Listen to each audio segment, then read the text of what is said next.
guys, Droopy Harlow here with Nine Leadership. We're about to sit down with Claude Labbe, a real estate agent and real estate investor in the DC area, to talk about the real estate market and how it's being affected by COVID 19 and what concerns you really should have or shouldn't have at the moment. And yes, I said should. For those of you who know me, the word should is not something I enjoy saying, but this is going to hopefully alleviate some of your concerns. So stick with us, check out the interview. Talk to you guys soon. My name is Claude Labbe. I'm a realtor here in the DMV, which is usually within the Beltway. We go a bit further out, and I've been doing this since 2001. My focus when I first started way back then when I was a young kid was investors, and things have changed in the past 20 years. So I now do a lot more retail work, right, which is people buying their own home, selling their own home, that type of thing. I still think of real estate as numbers. Like when I see someone's home, I realize I'm showing them the home of their dreams. In my mind, I'm seeing it as an investment, which is good and bad, right? But that is how I see things, and that's how I help people make decisions in a financial way. Like these are the decisions that you're making emotionally. Now, logically, let's look at does this make sense or not? That's just how I think. Cool. Well, thanks for joining tonight, man. Tonight, with everything going on right now with COVID and that kind of thing, we wanted to have a conversation about the current market right now, obviously in the DMV area, and to kind of give people a little bit of perspective on where things stand, how they've changed since this thing happened, and maybe a little bit of an outlook so they can kind of set their minds at ease a little bit more in terms of settling some of the unknowns. I know that you said let's talk about real estate in the DMV market, but a lot of what we're going to talk about actually applies across the U.S. Okay. The factors that are impacting us here in DC apply across the U.S. as well. Great, good to know. Okay, cool. So I think firstly, when we all started shutting down, maybe 2 weeks ago, some of my neighbors were thinking, "Why are you still working?" And yes, work changed, but they're like, "Why do you still leave the house?" And I said, "Well, people are still looking to buy and sell." And some neighbors who couldn't get their concepts around how that would make sense. And it came down to, if someone wrote an offer to buy or sell their house in February and it's going to be to you in March, the contract is still valid. And legal contracts don't evaporate because of COVID-19, right? So things still have to happen, albeit the process is radically different now. Like now, when we show up to meet people to do things, we each come in with bottles of Purell, we do things differently. And yes, we keep people at a distance. Most of the things I'm doing now, I'm doing without actually seeing people, which means that there's still people right now who really have to buy a home, right? They're being transferred to the city. Their job starts on the 29th. They need a place to live. Mm-hmm. So for that type of person, we're going to do FaceTime tours and Skype or whatever to get them to what they need to do. There are people who are in a contract who have to do inspections or appraisals. So, the appraisers and inspectors still have a legal responsibility to do their job. So they're doing it. Things are very, very different. But now, while there are people who need to buy and sell, there are also people who are just like, honey, I think we want a bigger house this year. There's no compelling desire to, we just think we want to do that. Those people have been sort of saying, what, this maybe is not the best time, which is, yes, exactly the right conversation to have, the right decision to come to. So if there's a way to forestall the decision to do anything, let's delay, because this just isn't the best time. But there are people out there, I got to believe that, I don't want to compare myself to a doctor, right? I got to believe that this is not the best time to be an ER doctor. When you walk into the hospital right now, just thinking, please don't let this be somebody who's got a hangnail, right? Please let this be someone who really needs to be here, whether it be for COVID-19 or for some other issue, right? They were in a car accident, like, you've got to do the job no matter what. And as frightening as things may be, you've got to do the job.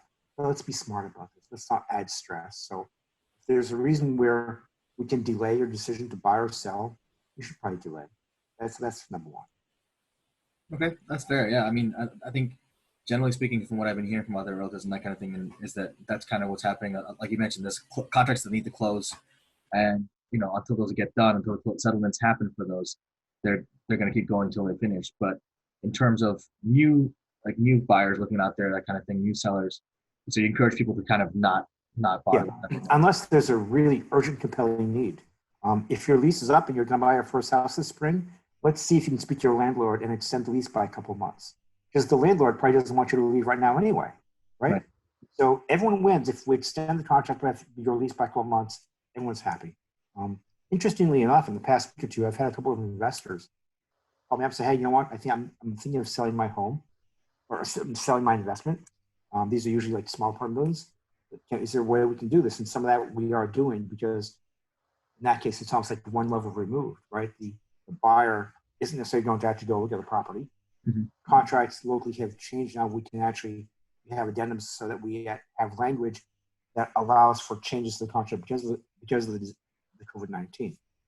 So we can go into contract, sell in 60 days, and if in 60 days things haven't gotten to the point where the buyer can actually tour the property, we can delay that. Right? But at that point, the buyer who actually wants to make an investment, who thinks this is actually a good time making an investment, is satiated. Mm-hmm. The seller who was thinking, you know what, I want to sell this because I need to do something with my money, they realize this will be done in the not too long distance. So it gives them a little more peace of mind in terms of in what they're doing. Right, because there's some people who are like, for tax reasons have to sell. Right, we want to get this off our books now. Yeah. Gotcha. So for folks out there right now who are worried about their property values, who are worried about how the market's gonna be affected by everything right now, what is it you want to say to them? So the prior 5 minutes was a discussion of the process and sort of what compels people to do things or not. Mm-hmm. Now we're moving to a completely different discussion. And I want to think about, I looked at the prior 6 stock market corrections, which were from 1980 onwards, which I think was from President Reagan to this most recent correction, okay? And looking at those stock market corrections, whenever the stock market dropped, in 4 of the 6 times when the stock market dropped, the real estate market rose in value. People understood, wait, if the stock market is shaky, I got to go to real estate because bricks and mortar and all that stuff, right? We got to go to real estate. And all of a sudden there's a rush to the real estate market.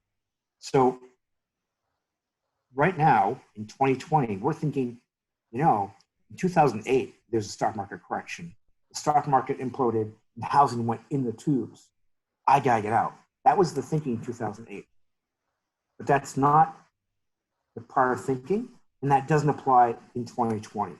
So the reason is the stock market in 2008 imploded because of liar loans, subprime loans as faulty buyers, and a radical oversupply in the housing market itself.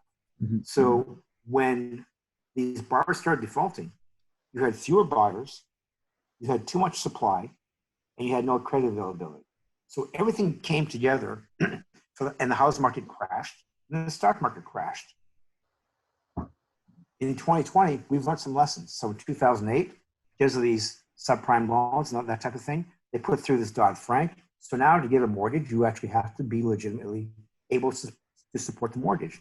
So we don't have liar loans at this point. We don't have subprime mortgages going through. So the buyers that were in the market in January and February this year are legitimate buyers who are able and willing to buy a home. Mm-hmm. When the 2008 market imploded, all those construction companies went up in flames, right? So not all of them came back. So for the past couple of years, we've had an undersupply. So now if I look at 2020, comparing that to 2008, we have better buyers and less inventory. Mm-hmm. As opposed to 2008 where we had worse buyers and too much inventory. So when this issue resolves, now the stock market is responding, but the stock market response to this issue is a medical issue. The stock market is looking at the health issue.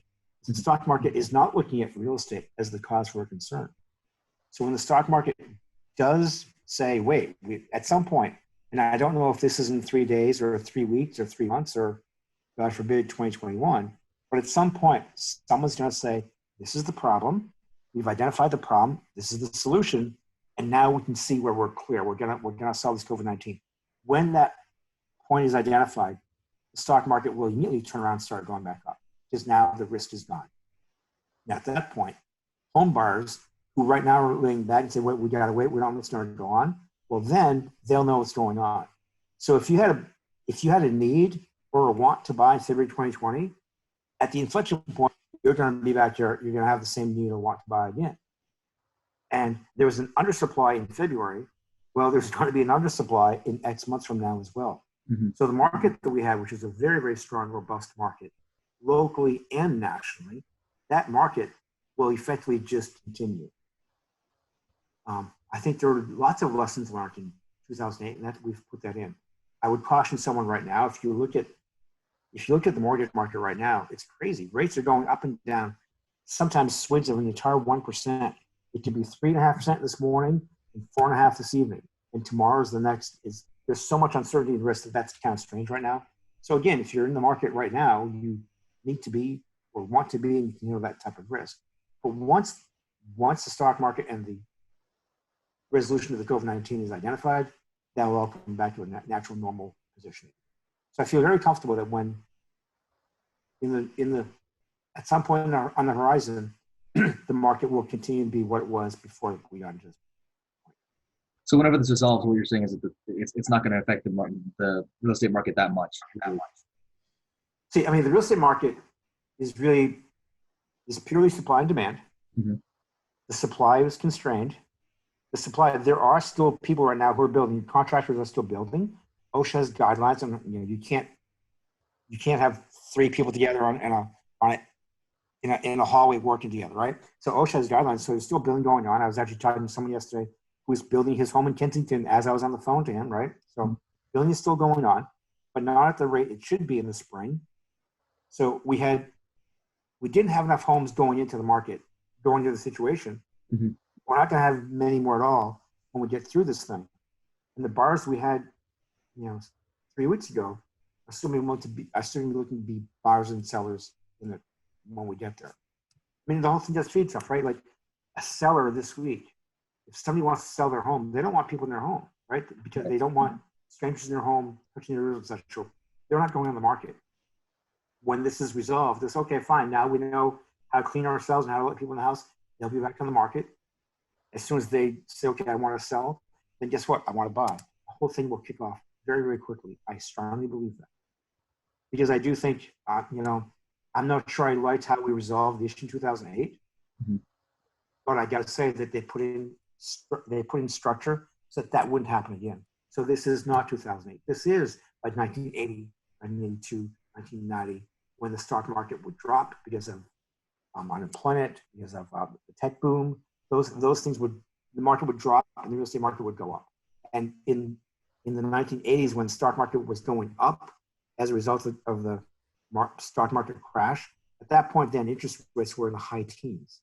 Right now, interest rates are crazy low. They were crazy low January, February, much lower than they've been for a long time, as the Fed tries to keep becoming on a keel.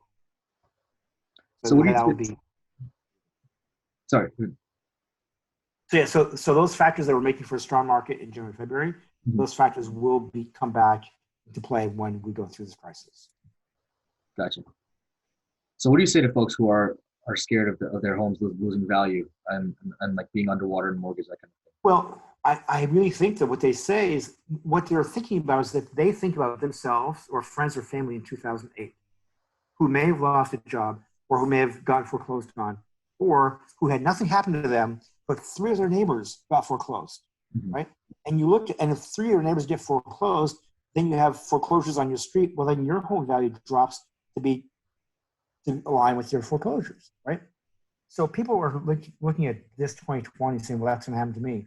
Well, it's not going to happen because again, so firstly, and I didn't mention this a few minutes ago, so thank you for asking, but right now in March 2020, if you're impacted by this COVID-19, if your economics are impacted, the care package that was passed by Congress maybe 2 weeks ago, right?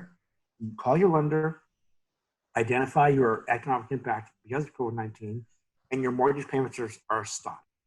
So you're no longer on the hook. So if you lost your job or were furloughed in March, you do not have to make your April 1st mortgage payment. They can delay that for up to 12 months.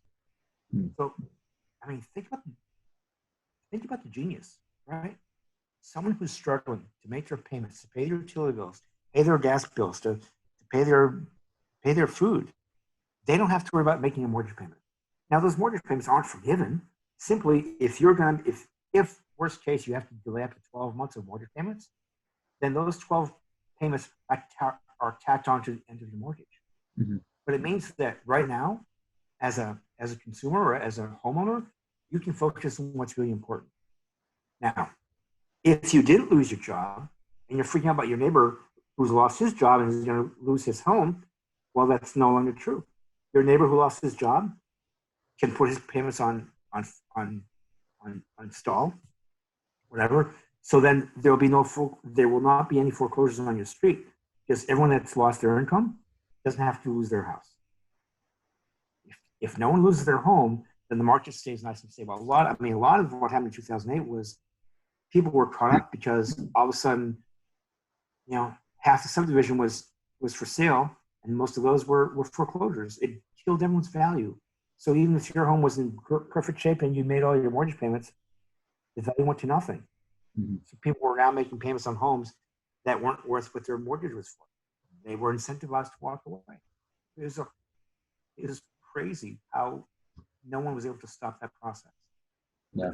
In 2020, they've realized we achieve nothing by forcing people to make their mortgage payments when they can't afford to do so. Let's work with them to delay. Wow. So what's going to be the impact of that, though, on the banks themselves in terms of delaying mortgage payments if they have to do that? Is that going to cause another dimension of issues, you think? That may be a deeper economist question. So I'm not sure. I don't know what the government's role is in here. Because in 2008, when banks lost so much money because of foreclosures, because a lot of these foreclosures, banks lost a lot of money on. A lot of that money was covered, effectively forgiven by the government. So if the bank lost $100,000 on a home, they were able to get that as a credit back from Uncle Sam. So in 2020, if the bank is expecting X million in mortgage payments this month and they don't get that, what is the impact to them? That I'm not sure how that's being covered. And let's not forget, this is impacting some people. I don't just want to say a lot of people, but it's not impacting everyone. So the bank will get mortgage payments this month. They just won't get all of them. And I don't know if that means the bank will get 98% of them or 90% of them. But the bank will take a hit, I no doubt. But overall, from their financial sheets, it just means that their income that they're going to get in the next 18 years, they'll get in the next 19 years instead, right? Depends on where you are in mortgage. Okay, that's fair. And sorry if that wasn't a fair question. I was curious. It came up in yeah. I think you've got to, as a homeowner, you need to ask every possible question you can think of. If you ask someone and he or she isn't the right person to answer, they should tell you that that's above my pay grade. I'm not sure how to respond to that, but go over here instead. Sure, I appreciate that, man. So what do you say to there are a lot of real estate agents out there, a lot of which we know in this area and that kind of thing, but across the folks who are kind of freaking out a little bit in terms of real estate agents and business-wise, what advice might you have to a younger real estate agent or folks who are in the business who might be concerned about the situation right now? So firstly, file for unemployment. If you're a realtor, you're able to file for unemployment if you've been impacted by the situation. Many realtors have been. In normal times, realtors cannot file for unemployment. Right now they can because of the CARES Act. So do that. And secondly, I spoke to a realtor today who was panicking. I reminded her, I said, you need to call your bank. You need to call your lender. You're the only wage earner in your family. Call your lender. Don't be foolish. Don't be a hero here. Like Wells Fargo can handle you not paying for 2-3 months. Wells Fargo, and make sure they're good with where your position is. You have to justify that and show them proof, right? But she's a realtor, so she can show proof of what she's been doing, tax returns, whatever. But then, first responders, people who pick up the trash, these are people who have to go out there right now and fight and do the work and continue helping us live as a society. People who work in grocery stores, these are people putting extra time. As realtors, we're not showing homes right now. We have extra time on our hands. So we should use that extra time to help people around us. And so reach out to your neighbors, reach out to your clients, referrals, and say, hey, what do you need? Like, I'm not showing homes this afternoon. If I need to go to Safeway and do a toilet paper run for 6 people I know, then I'll grab 6 shopping orders and go. Right? The whole thing is go to the store as little as you can. If I'm going to go to the store for 1, I might as well go for 6. And to get that shopping order for 6 people, I probably have to call 10, 12 of my people in my sphere, which is a way to keep in touch with them, make sure that they know you're there, you care about them. Because you know what, if I help people now, then 3 months from now, whenever, they'll know I was a decent guy, help them out. And from my own standpoint, I can sit here and watch the news and panic, or I can go to Safeway and go up and down the aisles and fill up 6 bags of groceries for people. So contribute to your community as best you can, because you're helping them and you're helping yourself. There's no benefit by staying home and freaking out. I mean, there is benefit by staying home. No benefit in freaking out. Right. No, that's Catch great. up on the Netflix things you haven't seen. No, that's great. I mean, I think that's great advice, especially the. I got to think that's what you're doing too. I mean, I know you're out there talking to your people, just letting them know, you know what, this will pass. Are you fine? What do you need? Today, I told a number of people there was a vendor who's actually selling produce. You just drive to their warehouse and pick up the produce. And so I'm like, if you don't want to go to Safeway to buy fresh food, put it in order and get over there Saturday when they start handing stuff out. Yeah, no, that's great. I think it's huge though. The ego thing is a big deal too, though. You know, like you mentioned, you know, like let go of your ego. It's okay if you can't make a payment, just file for unemployment if you have to do it.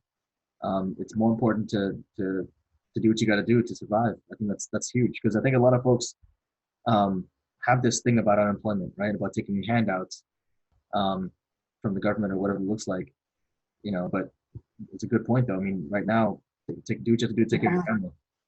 You buy health insurance, you buy car insurance, you buy home insurance. Take care of things if there's an act of God.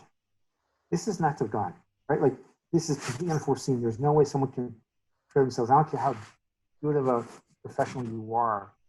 You can't have seen this was going to come in and you need to have all this excess money stocked up and saved aside. Now, if you've been in business 20 years and you've got lots of money in the bank, great. But if you're a newer agent who hasn't got to the point where you're living beyond the next couple of transactions, there's nothing wrong with saying, you know what, I need to use this insurance policy I got. So unemployment insurance, same thing. Cool. Thanks. That's a good way to look at it, honestly. So as a wrap up here a little bit, what are some last minute thoughts you have? Anything else you want to add before we close? I really appreciate everything you said. I mean, it resonates with me personally as a business owner, as a person, you know, who's selling home right now. So, you know, what else what else do you want to say, if anything else? No, I mean, I think we just covered it there, right? It's not about get out of your own head. It's not about you. Mm-hmm. Get out of your head. Call other people to see how you can help them. And a lot of them aren't going to need anything other than just a phone call. Say you're fine, whatever. When you call them, they may have something you need. They might save you that trip to Safeway, because like, you know what? I went and I got so many apples. I don't care, like, whatever, right? There'll be things there. Cool. Awesome. Well, Claude, thank you so much. Thanks again for taking the time to talk today. I know it's going to be helpful for a lot of people. And if people want to reach out to you, you know, I know you're a realtor, in case they want to have questions or anything about real estate in the DC area, what information do you want to pass along to them?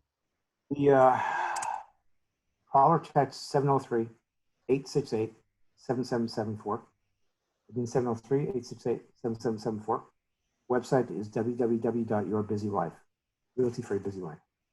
Great. I'll put that also in the description below so people can see that on the YouTube channel as well. So. Yeah. And at this point in time, people are home. People are feeling like, you know what?